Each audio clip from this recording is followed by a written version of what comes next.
Welcome to the Nourished Child Podcast, a show about childhood nutrition, feeding kids, and dealing with the ups and downs of growing a healthy child. Here's your host, registered dietitian and childhood nutrition expert, Jill Castle. I'm Jill, the host of The Nourished Child. Let me ask you something. Do you wonder if your child is getting all the nutrition they need? Or do you feel unsure about what's going on with your child and their eating? Feeding kids is hard. I've raised 4 of my own children, and as a pediatric dietitian who works with kids and families, I know the job of nourishing and nurturing our children is a big one, full of emotional swings, frustrations, and worries. That's why I created thenourishedchild.com, the ultimate parent resource for children's nutrition and feeding. There, you will find free articles, e-guides, and programs to help you better understand your child, food, your own feeding, and their eating. Check out The Nourished Child today. Head to thenourishedchild.com. And now for the show.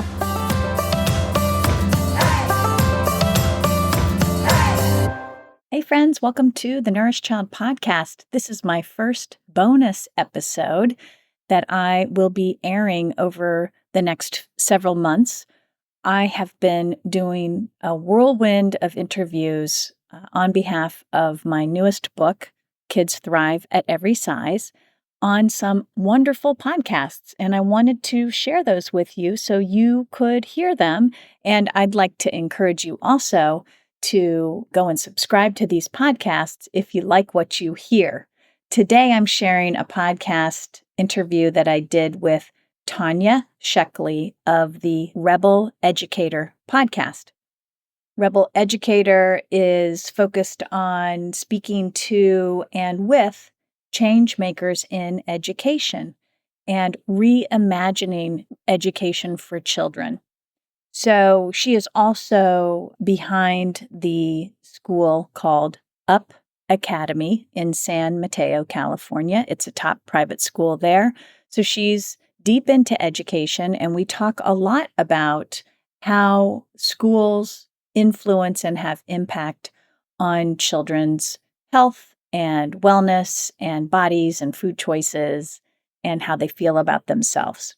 Specifically on this episode, we talk about how physical health and emotional well-being are dovetailed or tightly intertwined. You really can't have one without the other, and I go into great detail about that.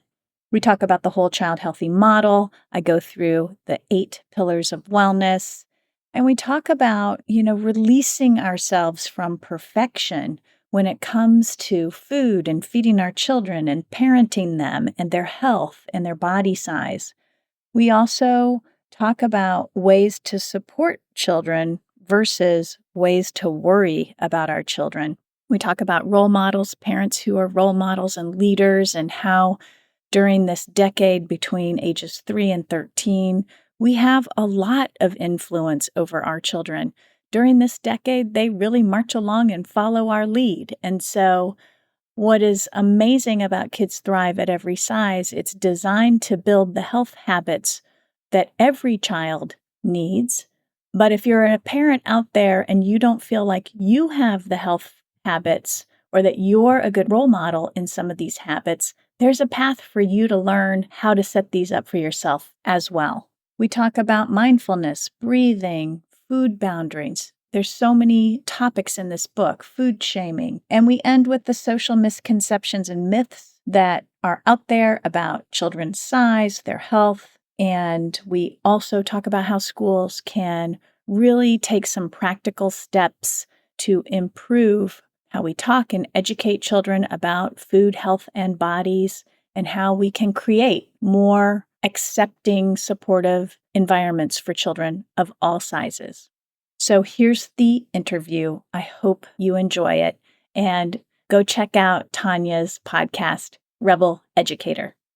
Welcome, Rebel Educators. I'm here today with Jill Castle. She is the author of the book, Kids Thrive at Every Size, and one of the nation's premier childhood nutrition experts. Known for her ability to blend current research, practical application, and common sense, Jill believes that children can thrive at every size. With her paradigm-shifting whole child approach, she inspires parents, healthcare professionals, and organizations that serve children and families to think differently about young people's health and well-being. She's a sought-after speaker, advisor, and media contributor. Jill has inspired a range of audiences with her up-to-date practical insights on childhood nutrition.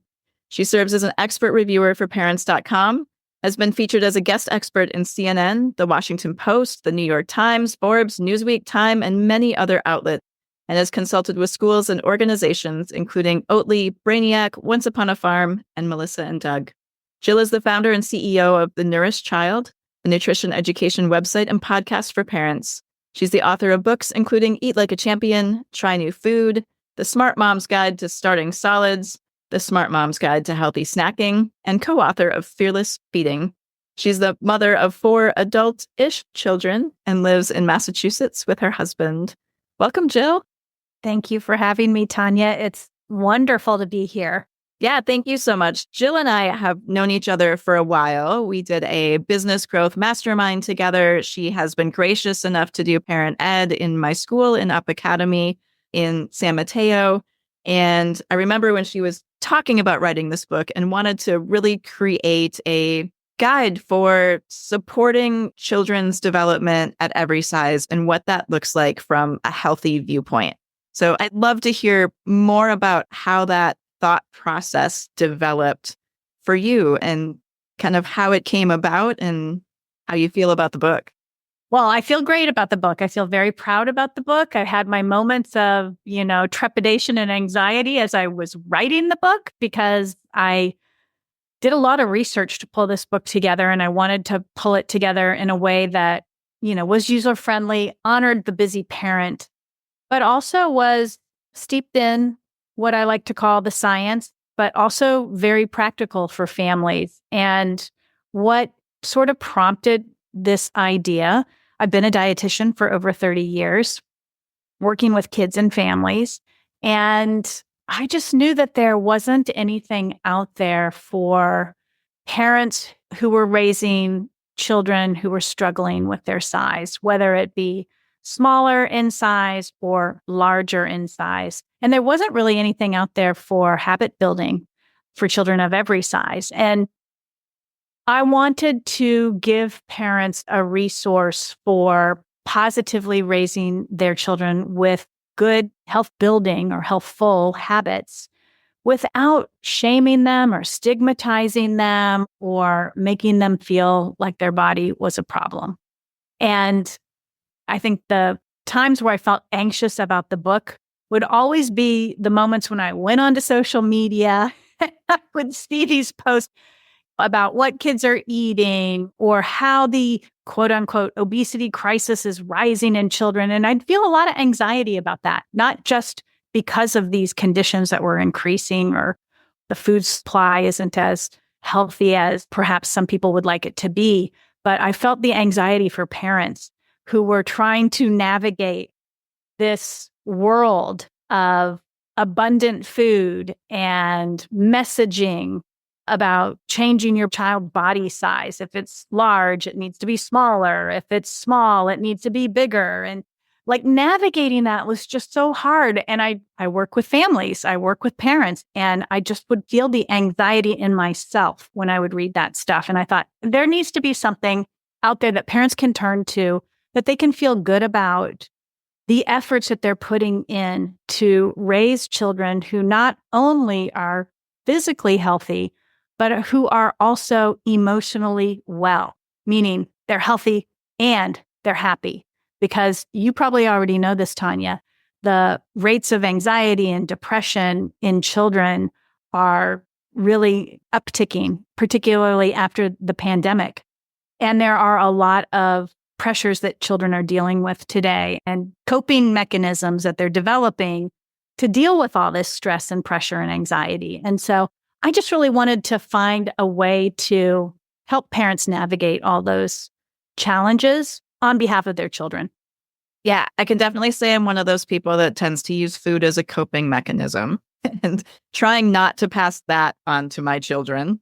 But also, I've had those conversations with families as well, with families of children who were slightly overweight or larger.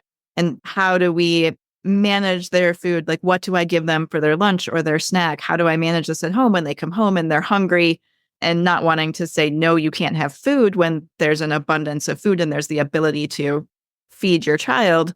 And from the other side as well, where we've had students who struggle with being small and going to the doctor and they're not on the growth chart and they're not growing the way that somebody somewhere in the world wants them to grow. And how do they increase the food intake or get them bigger or make them grow? I've heard all of the issues that you're bringing up. And so I guess my question then is, when you're looking at that, can you explain how the whole child approach to nutrition and well-being works? Maybe give us a few practical ideas or applications for parents that they could use. Yeah. Well, I think traditionally, when we think of child health, in my world, we think about what foods are they eating and are they getting the nutrients they need to grow and develop? So, of course, as a dietitian, that's going to be a priority area for me. But when I think of whole child approach, I'm not just thinking of a child's physical health. Yes, that's important, but I think what we've left out of the equation is this idea that we are also raising children who are emotionally well. And that is an important concept because when you look at the variety of sizes and you look below that layer of size, you can find eating behaviors that are dysfunctional. You can find sleep patterns that are really off. You can find screen habits or screen time habits that don't produce healthful outcomes. So there's this layering of, yes, on the outside, the appearance suggests that somebody may or may not be healthy. But when you look below that, there are several behaviors that are contributing to the overall physical health. And when we think about emotional well-being, we know that when children are physically healthy, they're more apt to engage in behaviors that make them feel emotionally well. When they are emotionally well or feeling good about themselves, they're more apt to engage in behaviors that promote physical health. And so the two are intertwined. So that's really, to me, what a whole child approach is, that we're not just considering their physical appearance or their physical health, but we're also looking at their developing mind and their emotional and social well-being, which I would say in today's world is at fairly high risk when you think about the bigger picture. When I talk to educators or parents, I like to emphasize what I call these 8 pillars of wellness. And mostly people think about, physical activity and adequate sleep and, not too much screen time and what foods kids are eating. But I blow it out a little bigger. The 8 pillars of wellness include family culture. So are you building a culture in your family that's supportive, accepting, communicative, cohesive, and is the foundation that a child is growing up in, whereby they feel good about who they are and the skin that they are in? The second pillar is sleep. And there's an abundance of research and science that tells us that sleep is critical, not only for growth and development, but also for emotional well-being and psychological health. The third is movement. We all know physical activity is really key for children. It helps boost their physical health, no matter their size, but it also secretes endorphins and feel-good hormones. And when kids are active and playing and out there and enjoying moving their bodies, they feel good, right? And we go on and on. There's feeding. That's the parental interaction as they are feeding their children. Do you have a routine and a system? When you all sit down together, are you talking about food and what a child is eating and how much they're eating incessantly? Are you making your child take more bites of food? Are you offering dessert in exchange for eating broccoli? There's all these feeding interactions, and they shape how a child feels about food and their body. Eating. Nobody talks about eating behaviors in children. I devoted a whole chapter to it because from the get-go, from age 3 and on, we're teaching our children eating behaviors. And they can be good eating habits and they can be not so good eating habits. But one of the things to consider when it comes to eating is that children are born with a genetic inclination to be food responsive or satiety responsive. Food responsive is, I'm interested in food. I get excited about food. I want to eat food. I'm thinking about food a lot. And there are a lot of kids out there that are like that. And satiety responsive is that child who is like, I could care less about food. I'm never hungry. When my parents make me eat, I fill up fast. I stop eating. So there are like all of these different things to think about when we're building healthy eating behaviors. Then we get into food, which you know about, I know a lot about, but really emphasizing nutrient density and not worrying so much about, is it ultra processed? Is it quote unquote junk food, or is it a quote unquote superfood? But really getting into sort of balance through a nutrient lens, and then screens and building self-love. The last pillar, self-love, I think is super important for parents who are raising children whose bodies might not fall into the social norms of what society thinks it should look like in terms of its size and its shape. So there's more to health and well-being than food. Long-winded sentence, but yes, there's more to health and well-being than food. And so I really felt compelled to relieve parents of the idea that they need to have perfect food in order to raise a healthy child. Your food doesn't have to be perfect. You've got a lot of things to work on. And if food is really hard for families right now, they can work on sleep hygiene, or they can work on screen time, or they can get the family moving more, or focus more on self-esteem and self-love. So there's a lot of paths parents can take. Yeah, it really opens up kind of a number of different levers that we have to support our children in developing healthy physical health, but also healthy like emotional health and healthy life health and perspective health, and quelching the anxiety. One of the things that I see a lot is the anxiety of parents around, are we doing the right things? What should I be saying? What should I be feeding? What should I be saying while I'm feeding? Should I be worried about their sleep?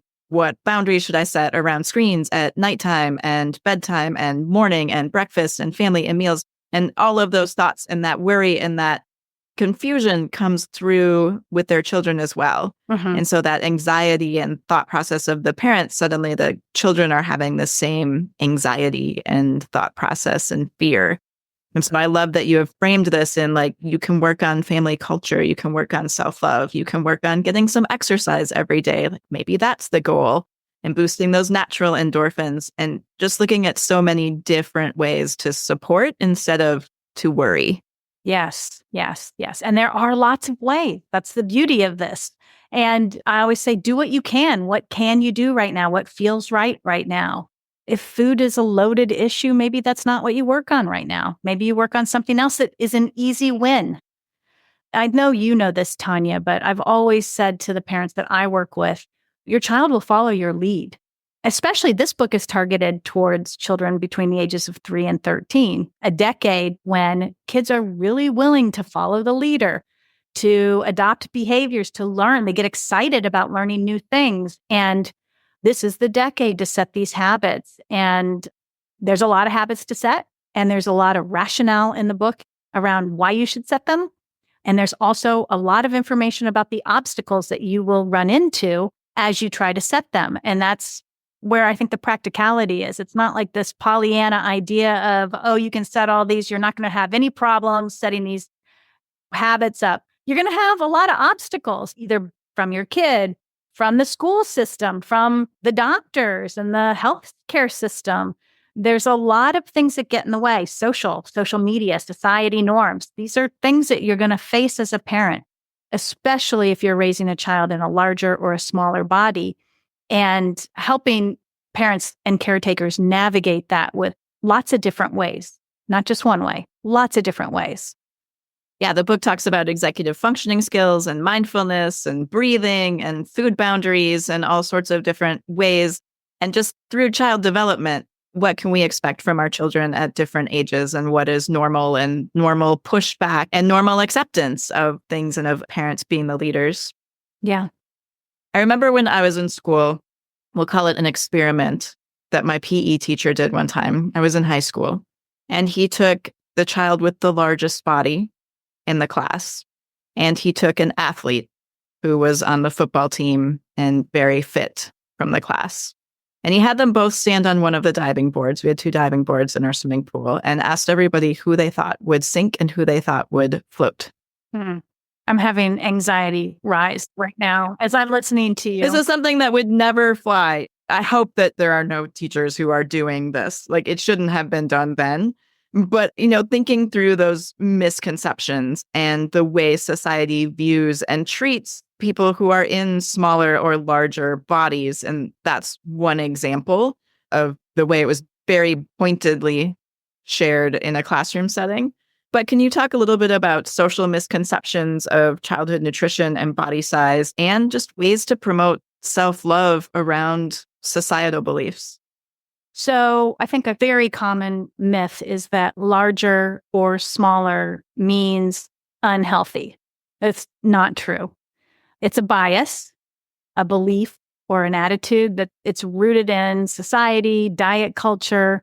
The truth is, health doesn't have one size. And we need to be teaching our children that you can be in a larger body and be very healthy. Your body can function well. And so for me, as a healthcare provider, when I look at a child, my first filter, I don't look at their size as sort of the definition of whether they're healthy or not. I want to know how they're functioning. Is their body able to do the things they want to do? And how are they feeling in their body? And more often than not, many children are not feeling great in their bodies, but they're able to do all the things that they want to do. They can play soccer, they can swim, they can do all the things. And on the flip side, having a lean, slim, or thin body does not mean you're healthy. I see plenty of children with, medical conditions in mid-sized bodies or smaller bodies. So I think we need to make sure that we're not ascribing to these social biases that are potentially harmful to children. Because when adults assume that the appearance of a child or the size of a child is dictating their health or their health status, that can be discriminatory, and children can be discriminated against because of their size. Families will tell me, my child wasn't picked for the sports team. They're a good tennis player, but they're larger and they're not picked for the team, and they're pretty sure it's because of their size. And so I think that one of the things in healthcare that is done is we tend to use weight and we use BMI as data points to define health. And I don't think that is fair, reasonable, or really truthful in children, because children are growing every day, every year. Their body is changing. And there's a lot of room for differences in size and evolution. And I think as adults, we need to be mindful of some of the biases that we carry, especially if we're teachers or if we're healthcare providers. What biases are we carrying, and how is that coming out when we're teaching children or talking about bodies or treating children for a health condition? Now, that doesn't mean that children who are larger don't have health conditions. Some do. But I think we need to be focusing on the health condition, not the size so much, treating the condition. Another myth is, you have absolute control over your size. You don't. Size and shape and how much muscle you carry and how much body fat, where it's placed on your body, is genetic to a significant degree. We know height is 80% heritable, which means that 20% of a person's height is down to nutrition, for example. Size, body fat, body size is 40 to 50% heritable. And some studies say it's up to 85% heritable. What is interesting, even in twins who are identical twins who are raised apart, studies show that their size is 70% heritable, regardless of the environment they've grown in, regardless of the food that they eat or the habits that they have, it's 70% heritable. So that can feel like a relief for some parents because they will say, it's not something I have done. It's in large part genetic. But the other side of the coin is those genes don't necessarily express themselves in a larger body necessarily. We know the environment, we know the health habits really help children's bodies grow the way they were designed to grow. And we know that environmental factors like lifestyle can really help children be healthy at a minimum, no matter their size. I guess the third and the last one I would mention is that food is the problem or food is the solution, that mindset that it's all down to food. yes, food is part of the problem and it is part of the solution, but it's not the problem or the solution. And I just really hope that parents and caretakers and professionals out there can maybe back off on hammering the get the food right message, eat right all the time, because I think it does a disservice in a way because it puts so much emphasis on food and then we're not thinking about all these other things. Healthy food is certainly healthy food, and a balanced diet is certainly a balanced diet, and children need good nutrition and a nutrient-rich diet. But when we put all the emphasis on food, we forget the other things that are important. And we also put so much pressure on children to eat a certain way. And oftentimes that backfires. Children don't necessarily comply when you're telling them to eat a certain way or to eat certain foods. A lot of children will just do the opposite of what you're telling them to do. Or they'll find ways like sneaking food, sneaking what they really want in order to get what they really want. And it places a lot of pressure on parents to be feeding the right things at the right times and creating all of that worry and anxiety as well. I find it really interesting when we talk about BMI, just because I think it's such a terrible indicator of health and weight. I get the ease of its use and why doctors are using it, but I always think of a story from when I was a competitive triathlete, and I remember having dinner with a group of friends who were also competitive triathletes. And one of the guys came in, he sat down, he had met with his doctor, and his doctor was all up in arms because his BMI said that he was obese. And this was a man who was probably 220 pounds, 6 foot something tall, but all muscle, not a shred of body fat, competitive athlete, as healthy, quote unquote, healthy as he was, or fit as he was probably ever going to be in his life. And his BMI comes back and tells him that he's obese and unhealthy. And he's like, this is just not a measure of health. No, it's not. If anything, it's a population measure to approximate body fat. It shouldn't even be used really for individuals. And it was never based in children. The graphs were never based in children, and they were never based in women. But we use them. I get my children's BMI every time we go to the doctor. Yes. Well, you can tell your doctor you don't want to have that information, or that you want to have it privately, or definitely don't want to have it in front of your children. We just all know that we don't care about that and it doesn't matter. Yeah. There's many things in our life in different ways that people in the school system or the medical profession or in society judge us, that it's just, I see that as part of what you call family culture is what are the things that are important to us and what are the things that matter, and what are the ways that people are going to judge us that don't matter, that we can just say, that's not a metric that I care about. Yeah. And that's great. Teach your children that, because I think that's very powerful for them. Another thing that you brought up is just the bias. And it made me think of articles I've read, even about bias in the workforce with us as adults, and how people of different sizes are perceived differently in the workforce with their abilities to be productive or to do a job well. And you were talking about it in the context of a healthy body, my body may be bigger or smaller, but can it do all of the things that I want it to do? And do I feel comfortable in my skin? And do I appreciate my body? And I think it's so much of that translates over as we grow and as we become adults into the workforce and into our world of understanding that somebody's size does not impact their ability to think or to be a critical thinker or to do their job well or to utilize all of the training or education or experience that they've had. Right. When I think about that, though, I think about we understand that as adults, and we have everything about us to be able to sort of navigate that and compartmentalize it and put it in its place. We hope so. Yeah. But when you think about children, they're discriminated against too for their size every day. And they are bombarded on social media. If they're on it, they're bombarded with what the ideal body looks like. So they internalize that and recognize that maybe they're not of that ideal size. And, just the language that we use to describe bodies, the language we use to talk about health, all of these things, our children are absorbing all of this at a very young age. And so by the time they're adults, especially children in larger and smaller bodies, have probably already been discriminated against, stigmatized, harmed along the way.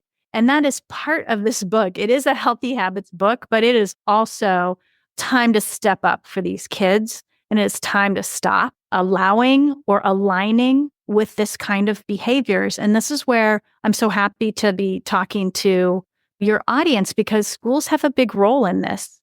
Schools have an opportunity to educate children about body diversity, to show children how to respect other bodies, to talk about health in ways that are more inclusive, and to change the conversation about food and bodies and health. It's a very powerful opportunity for a lot of schools and a lot of educators. Can you give any practical steps that schools can take, or specific language that's more inclusive that they can use when talking about nutrition or talking to classes, or even just talking out at the lunch table with students?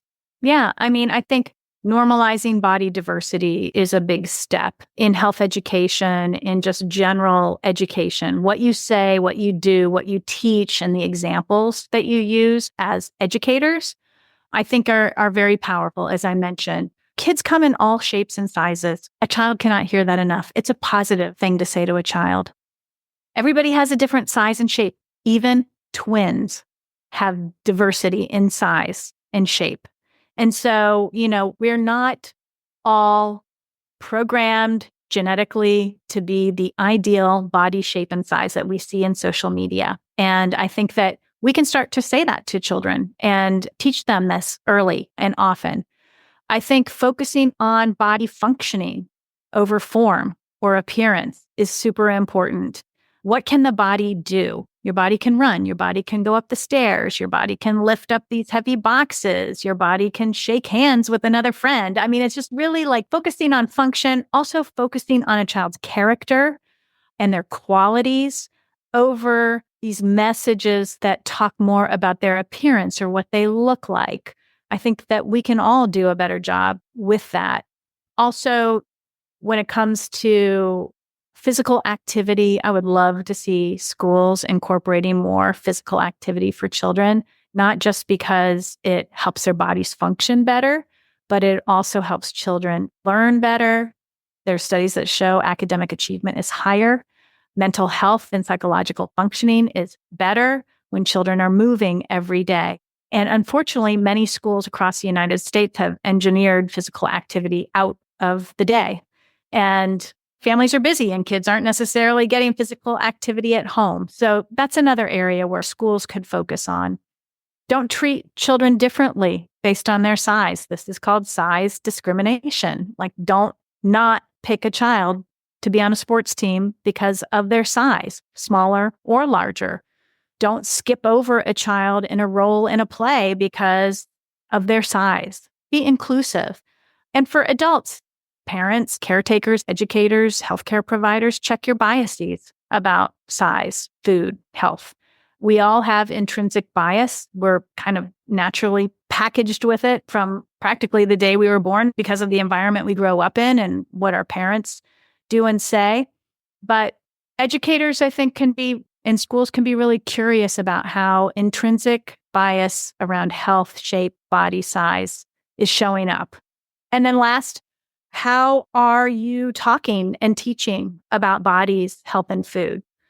A lot of times we use binaries when it comes to food. It's either healthy or it's unhealthy. It's either a superfood or it's toxic junk food. These are things that kids absorb, internalize, and for some children who may not have access to whole foods or can't afford whole foods and who have probably no control over what shows up in their lunchbox or in the school cafeteria, they can internalize shame around the language and the words that we use. We talked about measuring health. If you're a school and an educator out there, how are you measuring health? Are you using the BMI report card? I suggest that you try something different because it can be very stigmatizing to a child and to their family, their parents. And research has shown that BMI report cards do not change size and they do not motivate healthful behaviors. So, in terms of movement, all kids can move regardless of their size. All movement is good for all kids. So as a school, as an educator, how can you incorporate movement? It might be in the classroom in a chair. Who knows? Could be outside. But opportunities for movement, I think, are an area where schools could capitalize. And then I think last is just really show dignity for all bodies, all food, and all health conditions, because you never know what kids are struggling with out there. You can't tell if a child is struggling with anxiety. You can't tell if a child's been cyberbullied and struggling with depression. But children who are in larger bodies are at higher risk for all of that, for size discrimination, size bias, cyberbullying, bullying at school from peers, even bullying from their own families. And that can cause a lot of psychological health problems. And so just being sensitive to the fact that if you have children who are smaller or who are larger in your school, in your classroom, those kids are at higher risk for a lot of mental health concerns and conditions. And just being more sensitive to what life is like for them, that it is much more difficult in a lot of ways, can make a huge difference for that child.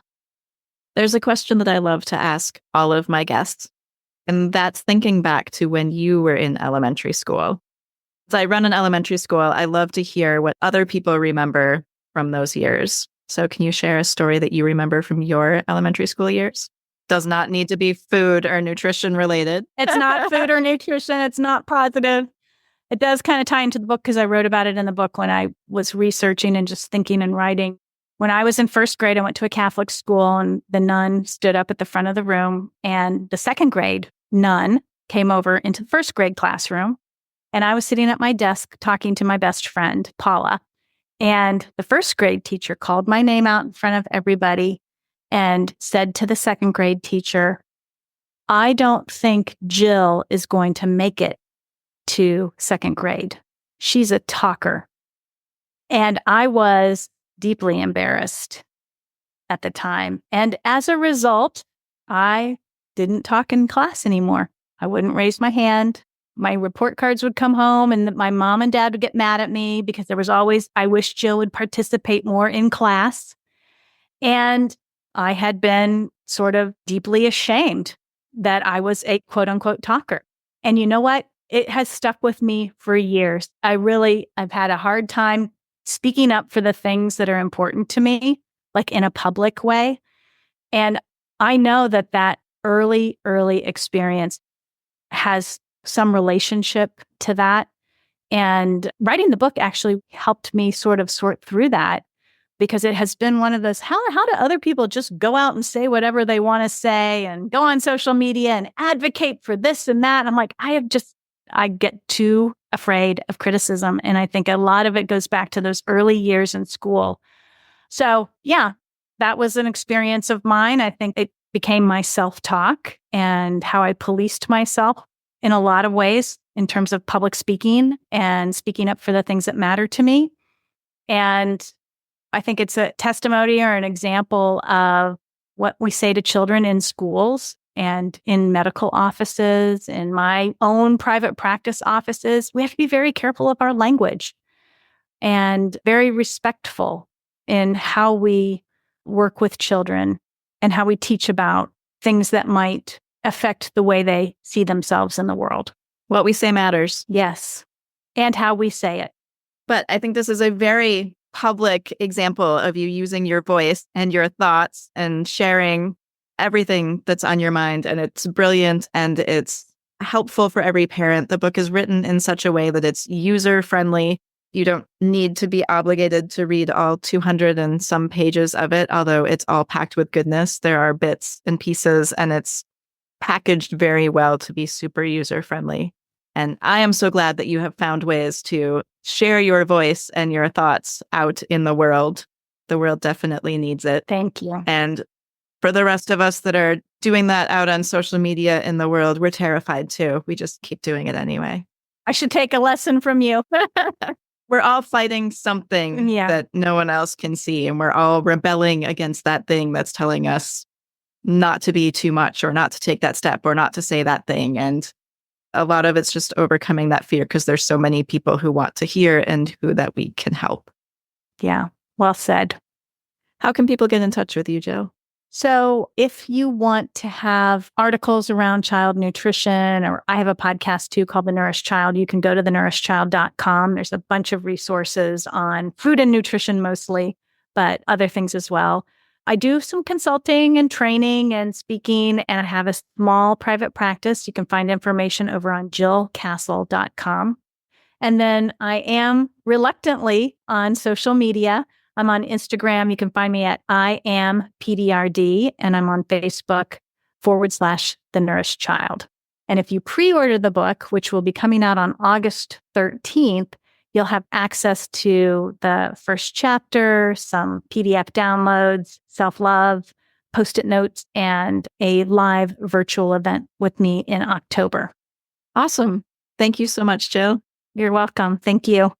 I hope you enjoyed that show, folks. I so loved talking with Tanya on the Rebel Educator podcast and just imagining how schools can really take a lead in this area of body neutrality and acceptance and building those lifestyle and health habits that are so important to children, not only being physically healthy, but also feeling good in the bodies that they're in, really boosting and building their emotional well-being as well.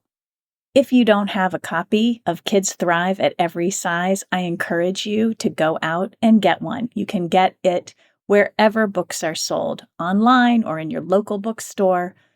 And if you are a parent, awesome. This book is for you. If you're a grandparent and you listen to this show, which I know some of you out there are, this is great for your children and your grandchildren. It's a nice gift, a judgment-free, shame-free book to really give practical, prescriptive advice for moving forward in building health habits for children at every size. If you're a healthcare provider, I hope you find this as a resource that you can use in your own practices. It is steeped in the research. I can't even count the number, well into the 400-500 range of references for this book. It is deeply researched, but like most of the books, or all of the books really, that I write, that's very practical. It's a step-by-step practical approach. I hope you find it useful for your own practice. That's it, folks. I hope you enjoyed this bonus episode. Stay tuned for more bonus episodes over the coming weeks. Take care. Have an awesome week, and be sure to give that child in your life a loving squeeze today. Bye for now. Thanks for listening to the Nourished Child podcast, where the #1 goal is to help you grow a nourished child inside and out.